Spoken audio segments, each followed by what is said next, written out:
Today on Judge Faith, she rented amusement rides to celebrate her son being cancer-free, but they never arrived. Now all she wants is her money back. At 10:30, I called them and no one answered. So I called her cell phone number and no one answered. I called 10 times and I also have documents of when I called. We can't set up mechanical equipment in the rain. That's also in the policy. Okay, so you mean to tell me he read 2 pages, what's stated in this contract, over the phone to her?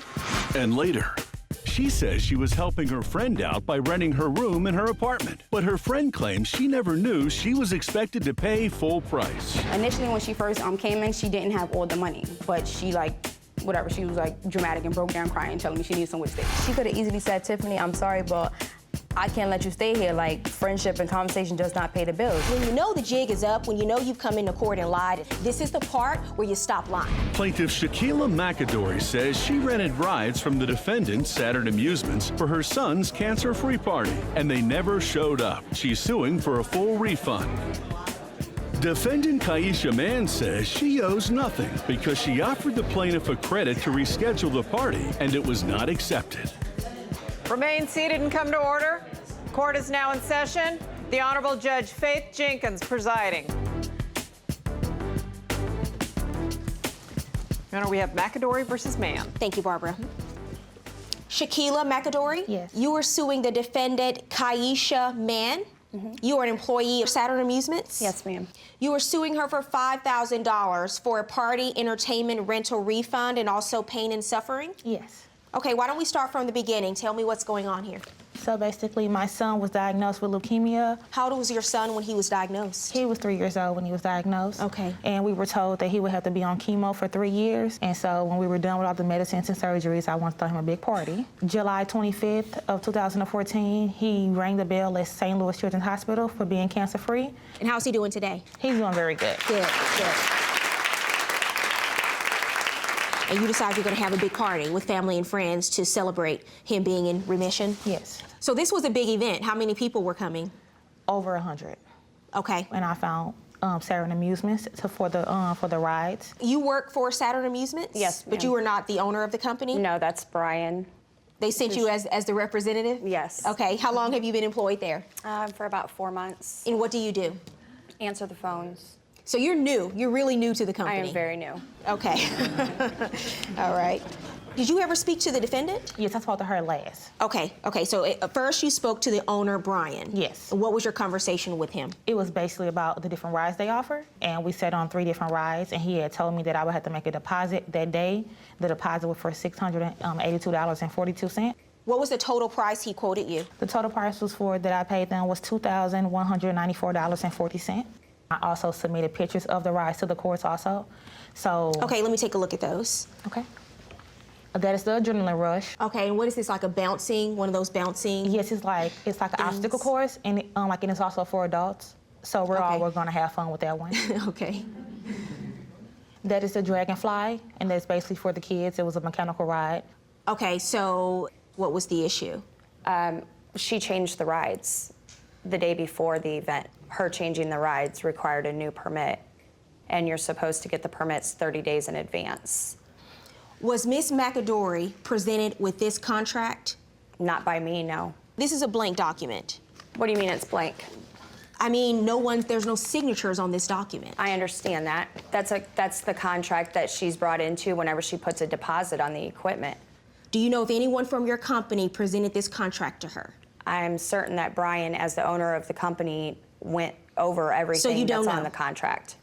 No, I didn't ask you if he went over everything in the contract. I asked you if she was presented with this contract. No, it was all over the phone. So you mean to tell me he read 2 pages of this, what's stated in this contract, over the phone to her? I can't answer that. I don't know. Right, you don't know. Right.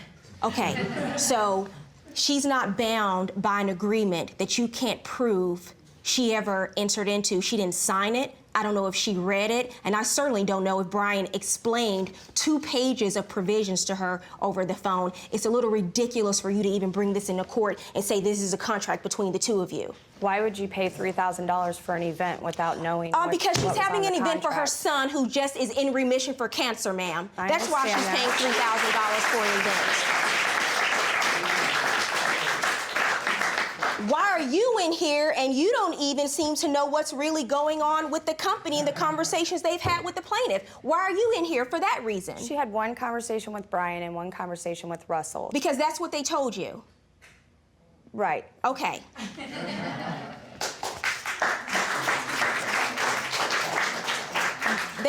They had enough conversations to take her money. We know that much. What happened on the day of the event? So the day of the event, before September 5th, I had spoke to her, and she had said what time should she be at the event for the rides, to set up and everything. And I told her be there around 10:30, 11, because the party started at 2 p.m. You spoke to the defendant? Yes. Okay, so you have a conversation with her the day before. Did that conversation happen? Yes. So September 6th, I go. So you didn't tell her at that point, we can't do it because we don't have a permit, I need 30 days notice? No. And you're telling me in court that this is the problem, and you're telling me a day before the event you don't communicate that to her? I'm not saying that that's the problem. It was a rain day as well, and that's also in the contract. No. Let's back up for a second. Let's back up. The day before the event, she calls you and tells you what information? So I call and tell her that everything is still on, and I'm calling to pay the remaining balance. At no point during that conversation at that time do you say, we need a permit. It takes 30 days to get a permit for us to go to this location. You're just giving us the address the day before. I did At not no point know do you that. have that conversation with her, ma'am, yes or no? No. Okay, but you take the rest of her money in that conversation, right? Correct, and I do everything that I can to try to get the permits let me for hear her. the rest of this. Coming up on Judge Faith. She planned her son's cancer-free party for 3 years, but never expected it would be spoiled by excuses. So I start calling around 10:30, and I called them 10 times. And then she called me back at around 12 p.m., and she said, oh, we can't come because we didn't get the permit. She had to track you down to get that information 2 hours before her son's cancer-free party? And later, Judge Faith decides if the room was really for rent. After she had told me that she got fired from her job, I told her, I said, I don't have any money to pay. And so like that, I said, I can try to meet you halfway. And I told her, I said, I can give you $100 for next month for next rent. What was the agreement? Did she or did she not tell you you do not have to pay rent for November and December? Plaintiff Shaquila McAdory says the defendant, Saturn Amusements, never showed up with the rides for her son's cancer-free party. She's suing for a full refund. Defendant Kaisha Mann says her employees didn't show up because it rained that day, and she owes nothing because she offered the plaintiff a party credit. So the morning of, I'm getting food, I'm going to the hall, getting the balloons and everything. At 10:30, I called them, and no one answered. So I called her cell phone number, and no one answered. I called 10 times, and I also have documents of when I called. And then she called me back at around 12 p.m., and she said, oh, we can't come because we didn't get the permit. And I said, okay, I thought this was handled months ago because no one told me they never had the permit. And I just spoke to you yesterday, and you told me that everything was fine. Ma'am? The day of the event, it rained, and that's in our policy too. So she calls you the day of the event, and what do you tell her? That we could not be there.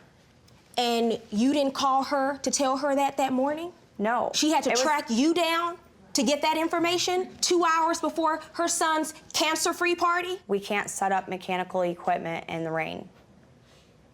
That's also in the policy. She's paid you $2,194, and she doesn't even get a courtesy call from your company? Why would she throw a party in the rain anyways? That's what I don't understand.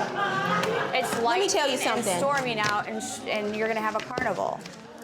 She can have a party when she wants to have the party, where she wants to have the party, with whoever she wants to have the party with. It is none of your business. Your business is to show up when you're supposed to show up for a party when you've been paid full price to be there.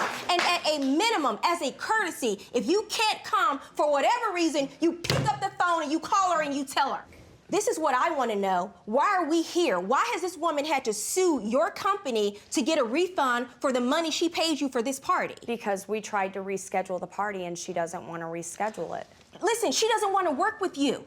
2 hours fine. before the party, she has to track you down. She's gotten her money Listen, back. She got her money back already through merchant services right here. did your credit card at any point refund you the money that they paid them after an Yes. investigation? How much? 15 for the Bank of America card. It was the 1511.98, but they also stated up in the letter saying this is an ongoing investigation, and if they deny it, then I have to pay the money back. this is what I want you to do. I want you to go back and I want you to tell Brian and I want you to tell Russell, because they obviously sent you here today as a scapegoat, but I want you to tell them that I said what they did is outrageous. It is inexcusable. It is unimaginable. And I don't care about the credit card company and her dispute with the credit card company. You're going to refund her every penny that she paid you. If she gets extra because the credit card company refunds her, good for her. Judgment in this case for the plaintiff, $2,268.40. Pay her the money.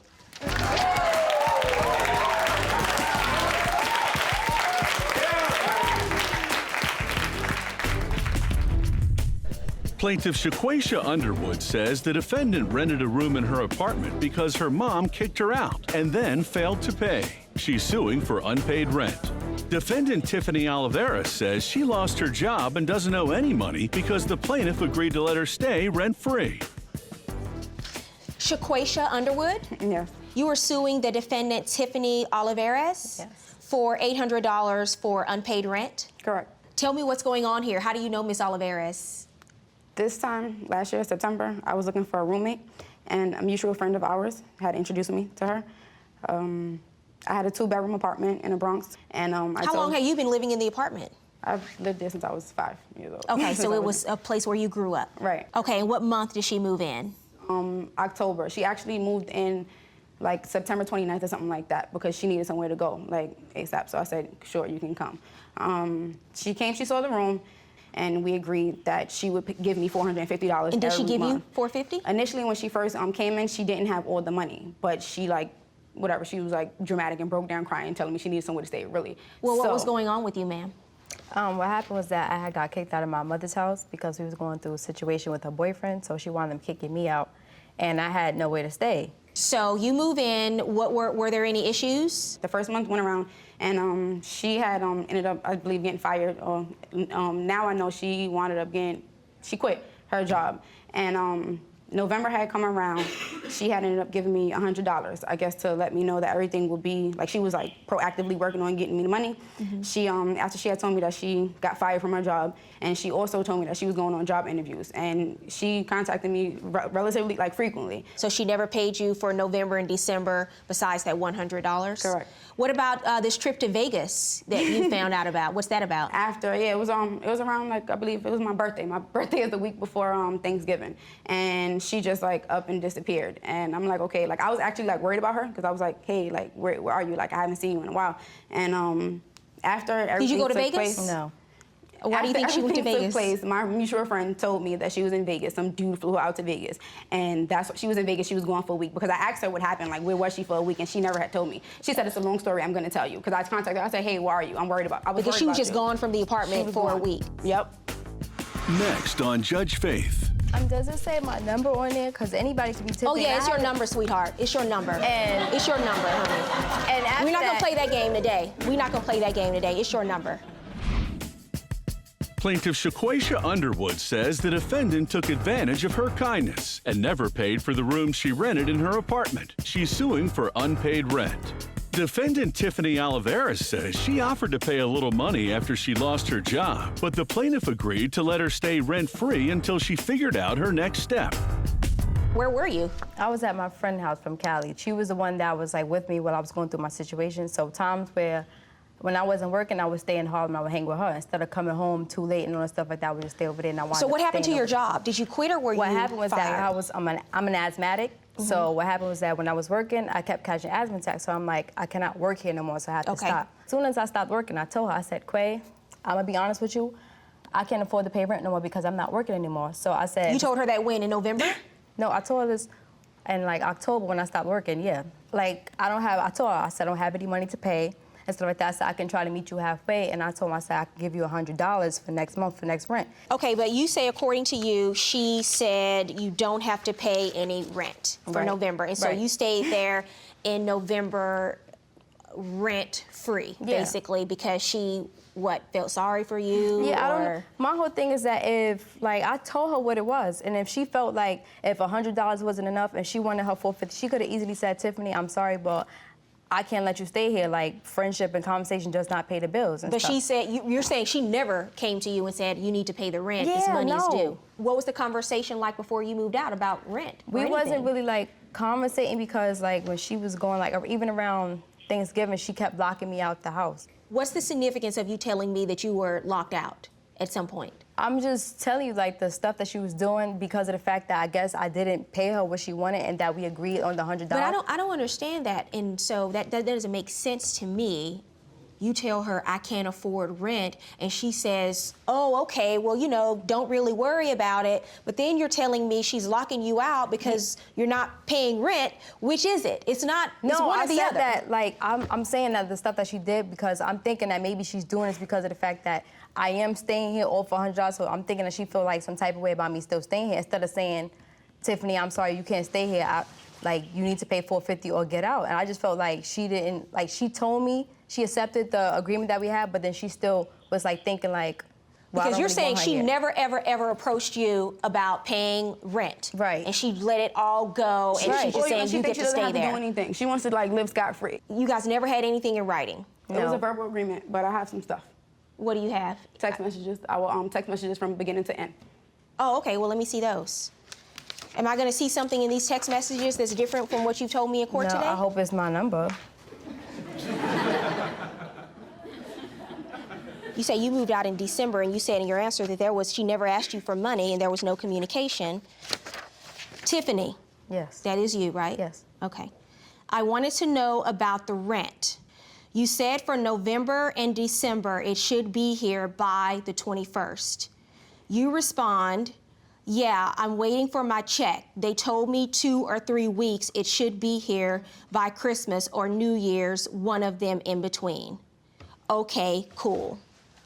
Does it say my number on there? Because anybody can be Tiffany. Oh, yeah, and it's I your haven't- number, sweetheart. It's your number. And- It's your number, honey. And after We're not gonna that- play that game today. We're not gonna play that game today. It's your number. And now, Judge Faith rules. So, according to these text messages, I mean, when you know the jig is up, when you know you've come into court and lied, at some point you got to start telling the truth. And when you know I have the text messages and I'm reading them, this is the part where you stop lying, okay?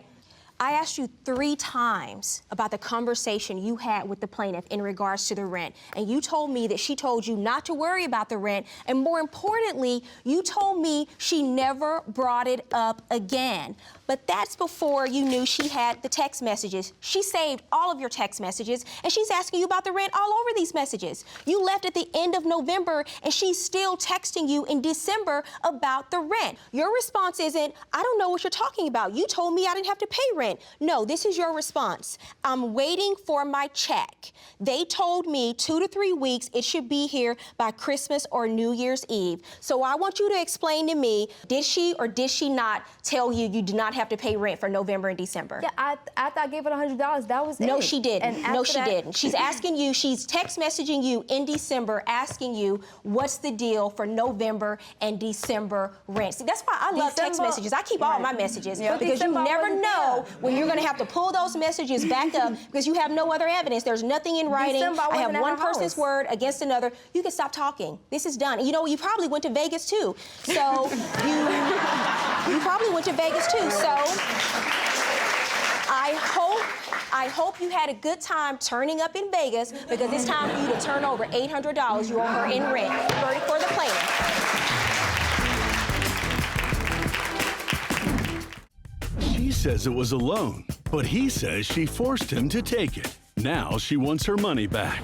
This is what you need. I don't have a problem with assisting you with this, but you promised to pay me back. Uncomfortable taking money from women or from people in general. It's Oh, just- you that's need just- to stop. No, that's absolutely. You need to stop. No, I have a contract here, sir, that's already been submitted into evidence. No. And later, this student says the teacher bored her to sleep and she's demanding a full refund. I went to her school to learn about makeup, and I got the story of her life instead. People come from all over the world to do this because I worked as a makeup artist and photographer for the major fashion magazines. That's what this is really about. Does your complaint, does you not liking the class and the reasons why you didn't like the class rise to the level of a breach of contract? Plaintiff Hope Sanders says her ex-boyfriend asked for several cash loans during the relationship and then refused to pay. She's suing for unpaid loans. Defendant Glenn Murphy says he agreed to pay her back under duress because they were really gifts. He's suing for a cell phone. Remain seated and come to order. Court is now in session. The Honorable Judge Faith Jenkins presiding. Your Honor, this case is Sanders versus Murphy. Thank you, Barbara. Hope Sanders? Yes, ma'am. You are suing the defendant, Glenn Murphy, for $1,376 for various unpaid loans and items you say you purchased for the defendant during the course of your relationship with him? Yes. And he was supposed to pay you back for several of those items? Yes, Your Honor. And you say that you have a signed contract, and a part of the basis for your lawsuit is that he breached this contract and didn't repay you. Correct. You, Mr. Murphy, say that, yes, you signed this contract, but you were held hostage and forced to sign this contract under duress? Yes. Okay. And you have a counterclaim for $600 for a cell phone? Correct. Okay, I will start with you, Ms. Sanders. Tell me what's going on here. Your Honor, I have poor judgment of character.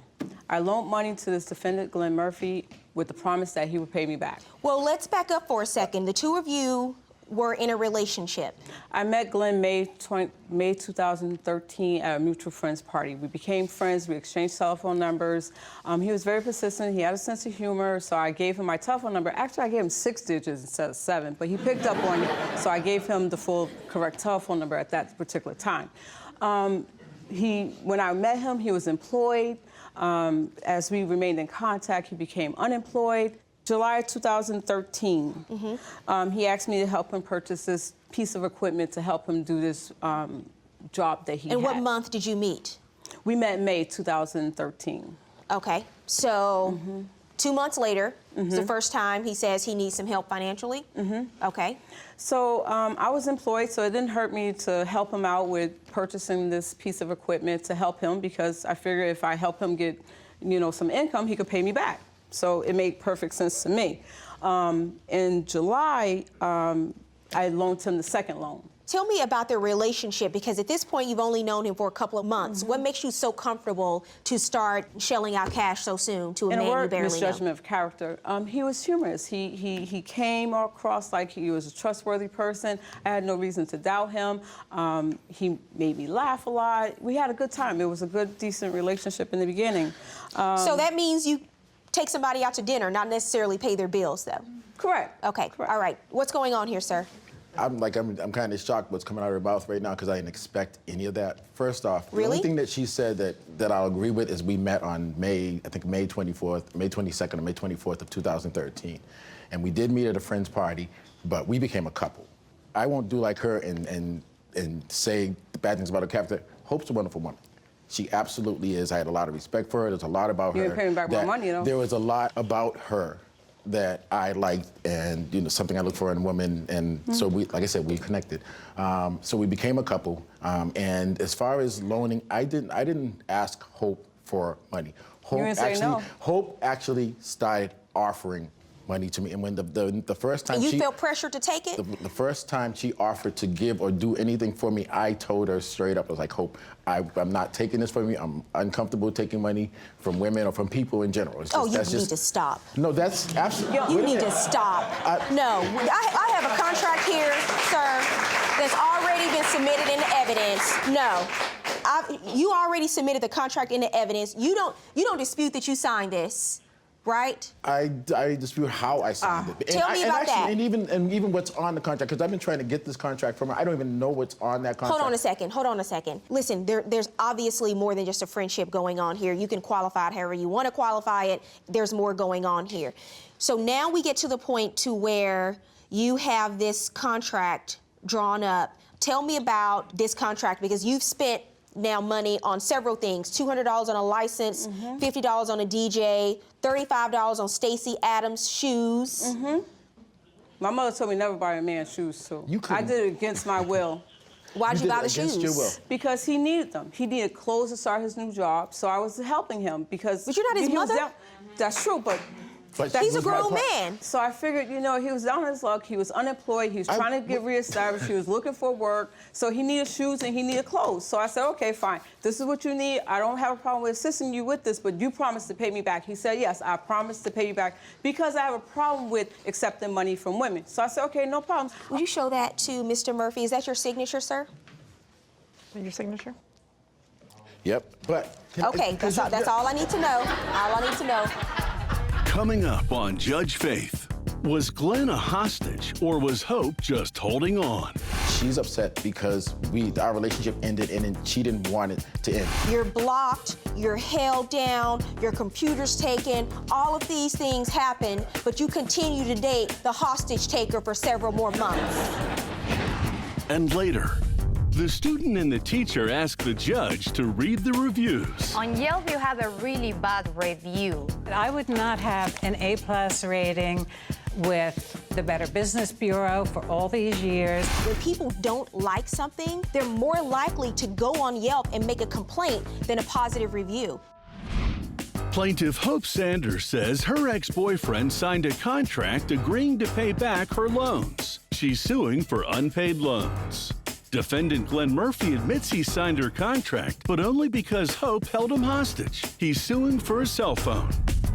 Tell me why you say you should not be bound by this contract, sir. She's upset because our relationship ended and she didn't want it to end. It was When do you say your relationship ended? Because I'm not denying. I will not sit up. I'm not a liar, so I'm not going to sit up here and say that I don't owe part of what's on that. My question to you is, why do you feel you should not be bound by this agreement, sir? Okay, that's real simple. First off, when she came up with this, that was never signed. It was not signed at all. She had it. She's like, this is the agreement.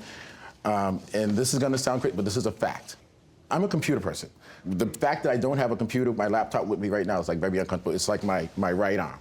So when anybody knows that Glenn always has a computer with me. I was at her house one day, and we're going through our disagreement, we're having problems, and I'm trying to leave the house. She will not let me leave this house. She blocked me, she held me, she closed the door, she would not She physically held you. She helped, she jumped. I'm not gonna hit her, so she's holding me back. I'm not gonna push her away or throw her down. I'm not a physical guy, I don't do that. Did you physically hold him and force him to sign this? No. Okay. Anyway, she physically blocked me from leaving the house and would not let me leave the house. So I finally get away, but when I separate from her, I don't have my computer, my laptop. And then I realize that it's missing. I go to look for it, it's gone. She hid it and held it and would not release my computer. Would not. So that's the hostage and duress part of your claim. And so when did you sign this, sir? There are things that I will not say because I don't badge women that Hope has done. When did you sign this? I couldn't even, it was that day, whatever day it was. Because it doesn't mean, we were a couple. You weren't held hostage? I signed it because I wanted to get out of that house. I wanted to get away. You know what, here, take this. I'll sign it, whatever you want. And so that was in December of 2013. I couldn't even give you a date. And so you say, no, I'm looking at the date on the agreement. And so you say December of 2013, you're blocked, you're held down, your computer's taken, all of these things happen, but you continue to date the hostage taker for several more months. I sure did, because I'm stuck. Can you really tell me, and this is a fact for everybody, that people don't stay in sick relationships for whatever reason, and I did. And I stayed in this relationship a lot longer. Sir, let me tell you, you want to call this relationship a sick relationship? If you knew some of the things that I went through in this relationship, well, you call I'm it looking sick at, she bought you a $200 license, a $50 DJ microphone, Stacey Adams shoes. Seems like you had it going pretty good to me. I have receipts, Your Honor. She did not purchase all that receipts, stuff. Your Honor. What proof do you have that you paid back any of this money, sir? My word? This is the first time you've been quiet this entire day in court. No, because I'm sitting there because I'm still in shock. I'm still in shock about this Your whole Honor, thing. but that's not all that I loaned, which is the $1,010. What's your counterclaim about? And most of the what stuff. What is your counterclaim about, sir? $600 for a cell phone plan. The $600 because she was having a problem with her cell phone, and so what I did was I was getting a new phone because my phone went down, and I got a phone for her on my business account. And when we got the phone, you know, Hope has a different kind of personality. So I was uncomfortable with her. I allowed her to get out to take the phone number and go to her own contract. But in doing that, I incurred a $600 cell phone bill because like I'm paying on the cell phone right now. Who has the phone?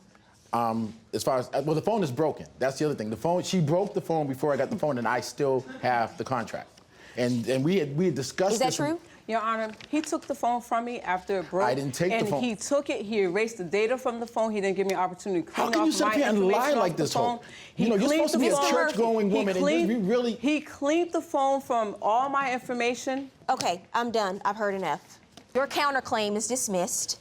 For you, you said when you came in, you misjudged his character. You made some mistakes. Sometimes we have to pay for our mistakes and learn from our mistakes. What you do have is a contract here.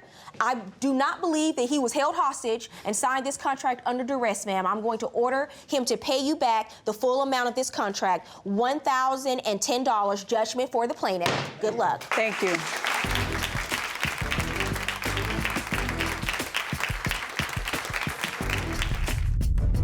Plaintiff Jessica Manuza says she took a makeup course from the defendant that was boring and useless. She is suing for a refund. Defendant Amy Ward says she's been a makeup artist for over 30 years with no complaints and doesn't know because she gave the plaintiff what she paid for. Jessica Manuza, you were suing the defendant, Amy Ward, for $2,500. You were a student in a makeup course that she taught? Yes. And you want to be refunded the amount that you paid for the course? Yes. Okay, tell me what's going on. Well, basically, I went to her school to learn about makeup, and I got the story of her life instead. Okay, Miss Ward, how long have you been in the business of teaching makeup artistry? 30 years. Okay, wonderful. People come from all over the world to do this, to build their portfolio, because I worked as a makeup artist and photographer for the major fashion magazines, TV stations in Europe and in the States. I've done Oprah, President Clinton, President Reagan, Elizabeth Taylor, Charlton Heston. You've done their makeup? Yes. Okay. And I have a certificate right here. There's a letter I have where she told me to keep it. She didn't want it. Well, let's start But from I the still have it beginning. here. Let's start from the beginning. I do a 6-day course, and most of the theory is done with some practical as well in the first 4 days, and the last 2 days are photo sessions, because that gives them a full portfolio to show the quality of their makeup, not just a certificate, which really is good to get makeup discounts, but clients don't want to see that. They could take a class and not be good. They want to see the actual quality of the work in the portfolios. You pay $2,500. You take 4 days of the class. You're suing for a refund because you say in those 4 days she didn't teach what she advertised she would in her class. Tell me what the problems were. She was dictating, like with the finger, she was like reading, and we were like, okay, she has 30 years, right? 30, and she had to read every single word. Oh my God, for me it was a sleeping pill. It was really, really hard to, keep myself like, yeah. Right, in your complaint, you say, I get it, you say you were bored. Coming up on Judge Faith, Jessica says she was cheated, but Amy claims her course was complete. Okay, girls, that was all for the day. Where was the practical part? Throughout the week, she would come in late on most days. What are you saying that she guaranteed to teach and that she didn't? Plaintiff Jessica Manuza says she took a makeup course from the defendant and learned nothing. She is suing for a refund. Defendant Amy Ward says she owes nothing because the course was complete and the plaintiff was a terrible student. What are you saying that she guaranteed to teach and that she didn't? Where was the practical part? You tell me what was going on. Well, I don't know. You should ask her too, because she said, oh, I did that. I show you, for example, this is the eye, and she was like, okay, you start like this. I never saw that you put makeup up like this. So you don't drop powder, and then, okay, girls, that was all for the day. And I'm like, okay, but you say you're going to, okay, do this Miss Ward, tell me what's going on here. Okay, none of that. throughout the week, she would come in late on most days. She left early on the Friday, which is the day where I say, anything you want me to go over again, I'm happy to go over it. You brought in photos of your work. Let's look at them on the flat screen. I understand you submitted them to the court. This is work that I did the photography, so their pictures have their makeup work and my photography. On Yelp, you have a really bad review. I had That said one from someone like exactly, you. And what does that mean? What does that The other mean if ones are someone? fine. What does it mean that someone writes a bad review on Yelp? What does that mean? It means, like, she said the same stuff like I said. I would not have an A+ rating with the Better Business Bureau for all these years. I would How not long have you been teaching the class? In California, 16 years, and before that on the East Coast, and before that in London. And I have loads of testimonials on my website, on Yelp. You brought in a witness? Yes. Let me hear from your witness. Okay. Hi. Coming in and step forward, please. Hi, what's your name, ma'am? Gwen Bernardo. And how do you know the plaintiff, Ms. Menuza? I had written a review on Yelp that was not terrific, but So I think you're the Yelp reviewer she was talking about. I'm the Yelp reviewer. Okay, I saw her. And I guess on Sunday, she found me and she said, let's talk about the experience. And I said, your experience is very similar to mine. You took Miss Ward's class? I did in When May did you take it? of 2013. What was your experience? The portfolio was sold as just about the most important piece of the class. And I was told that you can use the same images. If multiple people work on the same face, everyone can use that image. And that's blatantly false and unethical. It is not false. If you're only doing a lipstick on a face and yet you're presenting that in your portfolio, that is fraud. Thank you, Ms. Bernardo. Thank you. Thank you. You're dismissed. Thank you. Thank you.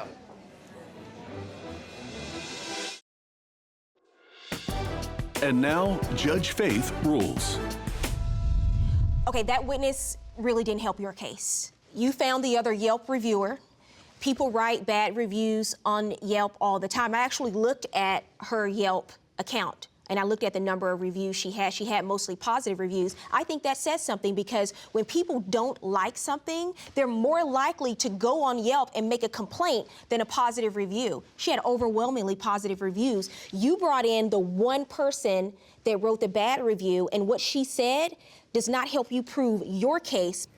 You didn't like the course. I get it, but it's tough. It doesn't mean that she breached a contract to you, because that's what this is really about. Does your complaint, does you not liking the class and the reasons why you didn't like the class rise to the level of a breach of contract? I find that it does not. You didn't meet your burden of proof of proving that she breached a contract. Judgment for the defendant. Good luck.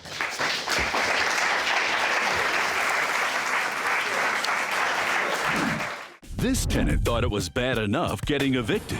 You know, I went and fought the eviction, so I'm at the eviction case, and, you know, I lost. I go home, I look inside, and everything I own is stolen.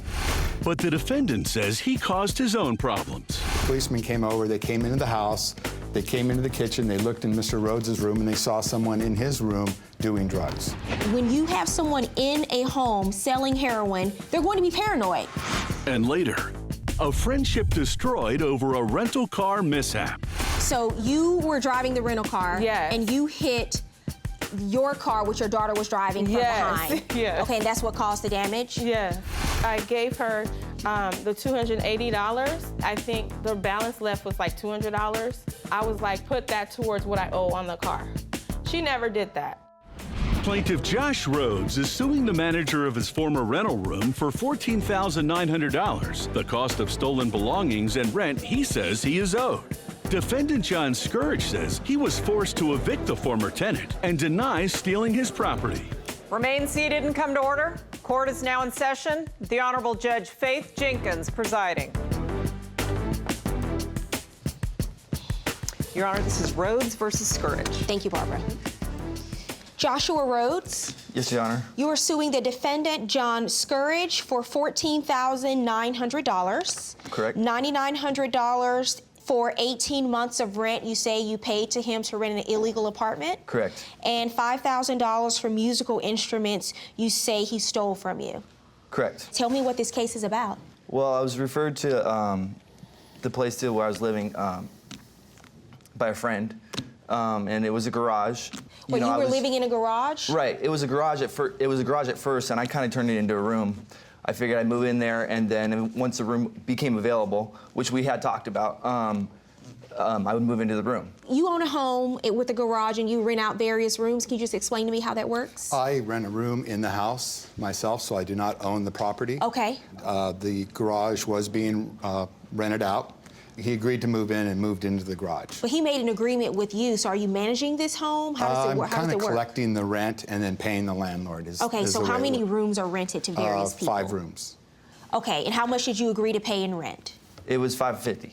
And was there running water in the garage? No running water.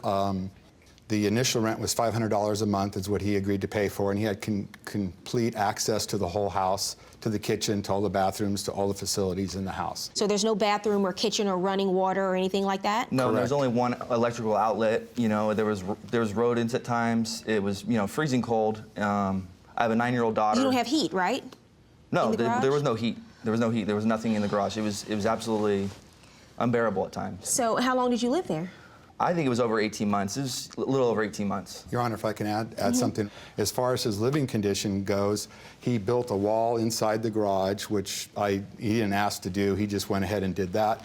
And right outside the door of the garage into the house, there's a bathroom. So he had his own private bathroom right there.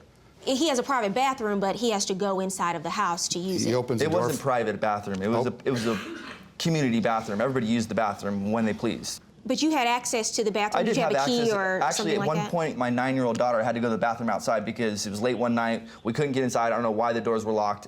Something was blocking the door. I think it was the washer or dryer from her to get inside to use that bathroom. Wait, was your 9-year-old living with you? You were trying to... She visited from time to time, you know, as much as she possibly could. You know, she lives with her mom, so... It was after that she wasn't able to visit, you know, because she went and told her mom. Well, you know what? If I were her mom, I wouldn't want my 9-year-old having to use the bathroom outside. Let's get to why we're here today. He said I had a problem with a roommate in the house, and that's why I ended up moving out, or had to move out. Well, the problem was I came to know that the person was doing illegal activity inside the house. What kind of illegal activity? Selling drugs. Okay, how did you learn that? Basically, seeing the people come and go, you know, and whatnot. Did you know, sir? I was aware of it, that was the implication that was going on, and I had spoken to him before about not doing that, you know, he was renting a room there, he had his room, he paid his rent, but that I didn't approve of that, and that he had to stop doing that. What kind of drugs was he selling? I think heroin.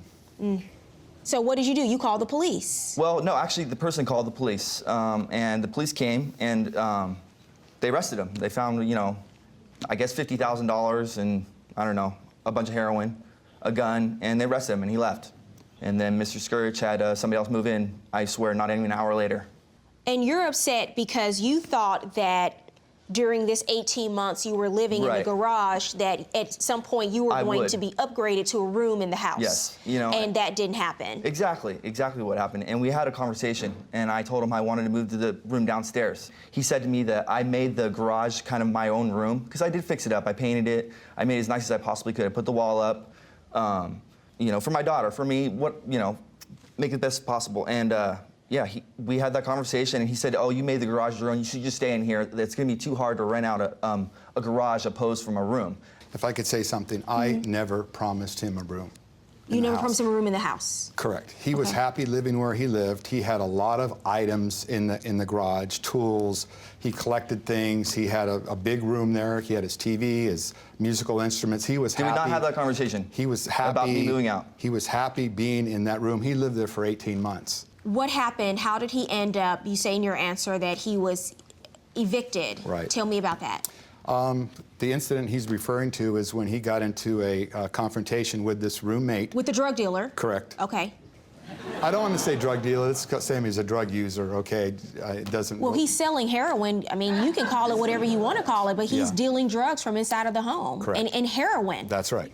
When you have someone in a home selling heroin, they're going to be paranoid that someone's going to break in, because people know when you're selling drugs, there's money, and you have addicts coming there to buy drugs. I don't see how you could sleep at night in the home, personally. I heard a crash. I got up, I went outside. The police officers had been called to the house because of a burglary. So my roommate at that other roommate What was the burglary? He had been robbed recently prior to this, and he thought Yet somebody was another reason robbing why him you don't wanna because I have a went drug pounding on his dealer in the door home. because I saw somebody coming and going. So I went pounding on his door, you know, because I was sick of it. So the police came, and what happened? The policeman came over, they came into the house, they came into the kitchen, they looked in Mr. Rhodes' room, and they saw someone in his room doing drugs. They detained everybody that was in the house, the other roommates, myself included, while they did an investigation. So you're saying that the reason why the police detained everyone was because someone in the garage Correct. was doing some kind of drugs and they saw that? Correct. Okay, I don't believe that. Okay, you don't believe that? No, I don't. I was a prosecutor in Manhattan, and I had many drug cases. And when the police come and there's evidence that someone is dealing, selling, buying drugs in the home, they're going to search the entire perimeter. And the reason they did that was because they saw a person in his room with drugs. You weren't arrested, am I right? Am I correct? Correct. I was not arrested. I was not. Exactly. So the only person who was arrested that day was the person dealing heroin out of the home, correct? Okay. Coming up on Judge Faith, the plaintiff sings the eviction blues. Why do you say you had to evict him? It was illegal for him to be staying there. Did you have another place to live? No, I had nowhere to go. And he knew that. I had nowhere to go, and he didn't care one bit, you know, if I was on the street or whatnot. Just get out. And later, the wrecked car is nothing compared to the wrecked trust between former friends. You can see lie written all over her face. That's the enemy. She is a liar. She is a liar. Wow. That's the enemy. They come to kill, steal, and I am not destroy. a liar. You let him destroy not only a great friendship, but he destroyed you as didn't being even a give us a potential chance to- great disciple for Christ. Plaintiff Josh Rhodes says he was forced to call the police on his drug-dealing housemate, which led to him being forced out of the home. Now he is suing the rental manager for damages. Defendant John Scourge says all the problems at the home were caused by the plaintiff. What did the police tell you about the garage when they saw the room? They asked, is this legal? And I said, I don't know. So they reported that to the city. Then the city filed a complaint for having somebody living in the garage. So you didn't get a room in the house. Right. And what happened? Where'd you go? What ended up happening? Well, I was being evicted, so I went to fight my eviction because, you know, I didn't think it was right that he was Did you have evicting another me. place to live?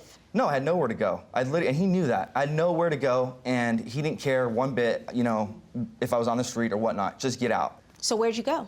Ended up back at my mom's, and, you know, I went and fought the eviction, so I'm at the eviction case, and, you know, I lost.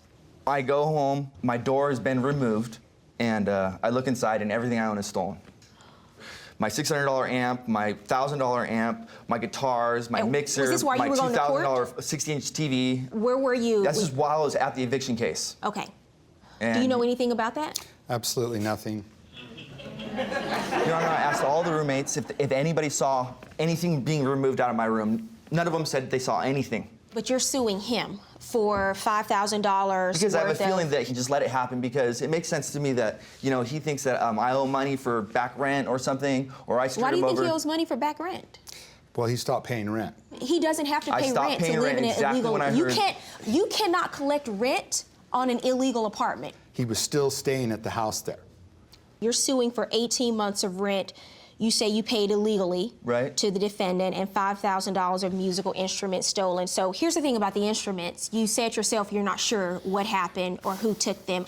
And frankly, the fact that you had someone in the house dealing heroin and you had people in and out of that house all the time, drug addicts, probably drug dealers too, there's no telling who took your stuff. You're also suing for $9,900 in rent. You say you paid illegally, and that's for the rent you paid to him the entire time that you lived there. When you discover that the apartment is illegal, you don't get back rent for all the money that you've paid. Courts won't award you for back rent. The right thing for you to sue for is for all of the expenses that you had to incur to have to move from that illegal room to another place of your own. So I'm going to order the defendant to pay you a reasonable amount for moving expenses and also a reasonable amount for you to find another apartment and another place to live. So my verdict in this case is for the plaintiff. I'm ordering you to pay him $2,000.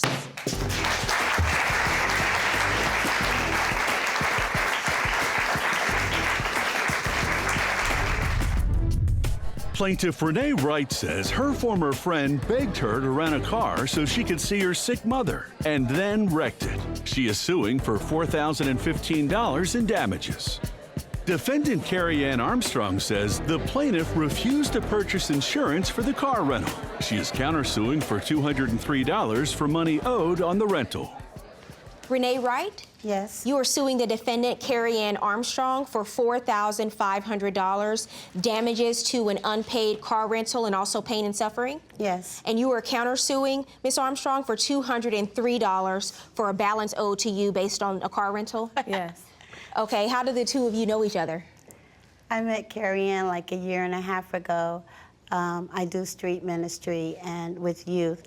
And so I met her at a barbecue, and when she found out what God had me doing, she wanted to partake in doing the marches along with us. When you say street ministry, are you trying to reach youth who are out on the street? Yeah, or, we are. We're trying to not only reach youth, but drug addicts, gangbangers, dope fiends, whoever it is that's in the street that's lost. What happened? How did we get here? What happened is, I was on my way to work. She called me on the phone, and she had a car that was a bucket that wouldn't go.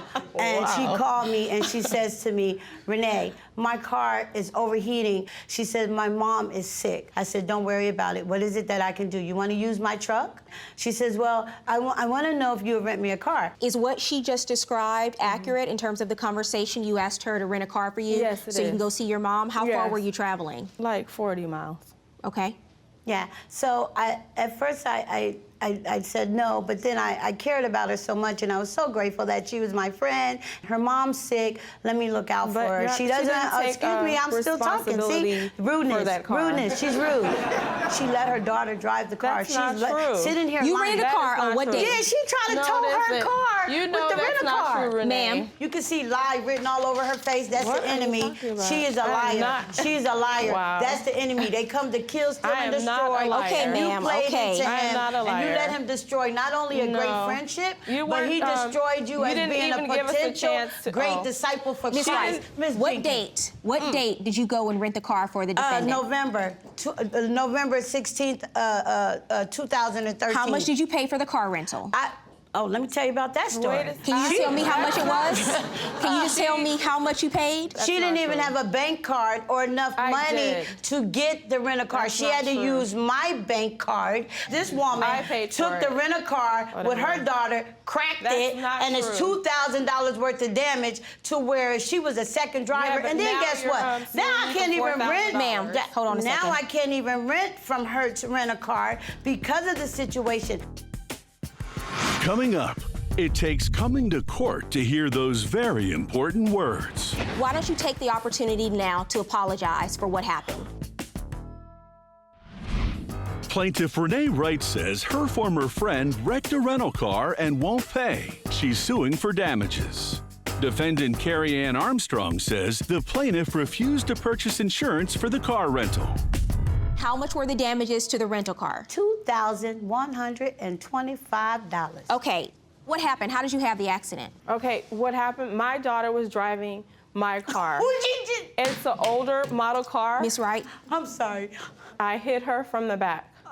So with the rental you car. were driving the rental car, Yes. and you hit your car, which your daughter was driving from Yes, behind. yes. Okay, and that's what caused the damage? Yes. Okay, so why do you feel that you are not responsible for that? When we went to the car company, when we were there, I said, since I'm paying for everything, you should get insurance. Since I'm driving the car. So and did the she car's get in car her rental name. insurance? Oh my God, if And that then, was so true, the you were day- a second driver. the Why you day- didn't get it Ma'am. yourself? I want you to calm down. I want to hear what she has to say. Did she get the insurance or not? No, she didn't want me to pay for it, and it was in all in her Okay, hands. so you're saying you're not responsible because she should have had car rental insurance to cover the car. Exactly. She decided to do something nice for you because your mother was sick and you needed a car to drive 40 miles away to see your mother. She didn't have to do what she did. I was hurt to this day, and I kept texting her, calling her, crying out to her, reaching out to her because I felt It not wasn't only like one bad that. about her mom. It wasn't like she was that. on my. She's my friend. She's being nice right now, but it no, wasn't you like were my that. friend on Facebook, It and wasn't like not only that. that, She's being nice. Hold And on. you know, if This you're is friends on actually nice. Facebook, you're I know, really but friends. wait a minute. Yeah, we this do is ministry, actually and nice right now. no, I'm not being nice Yes, right now. you are. I'm just trying Yes, to you are. stand. I want to and say something to both That's of you. not Let me true. say something to both of you because both of you are involved in, you say street ministry. Yes. You Yes. said in your answer that you mentor young people who are Yes. involved in gangs and Yes. guns and drugs. So frankly, I mean, what do you tell those young people when they make a mistake? You didn't have a car accident on purpose. You made a mistake. What do you tell those young people when they make a mistake about taking responsibility for their actions as their mentor? I guess now I'll tell them to own up to the things they do, own up to it. That's right. What's your counterclaim about? When I gave her the $280, after at the rent-a-car company, I think the balance left was like $200. So I was like, put that towards what I owe on the car. She never did that. And now, Judge Faith rules. Why don't you take the opportunity now to apologize for what happened? I'm sorry that I wrecked the car, and I thank you for renting a car for my mom. And I accept it. So that's the right thing to do. It's easy. That was the right thing to do. My judgment in this case is for the I don't want you to plaintiff. cry, Carrie Ann. I don't want you to cry because I do love you. But, you know, you kept avoiding me. You were going to make Oh my payment God. arrangements, and this you never is the bashing did. I get, like, even though after Bashing? this. Wow. After I said I'm sorry. And I said, I mean, appreciate it. And I just seriously. told you I love you. Yeah, Something's but really it's wrong a lot of Miss bashing. with Wright, that picture. Miss You Wright. like to bash people too She much. apologized. I did. You accepted So her I did. apology. Exactly. And you know what? You have After to keep today, talking. Oh you my ladies are gosh. both in Los Angeles. After today, let it go. Leave it alone, okay? This case is over. We're done. You apologize. You're going to pay her the $2,015.22 for damages to the car. Your counterclaim is dismissed. She doesn't have to pay you back for the car rental for obvious reasons. Just before the plaintiff. Good luck, ladies.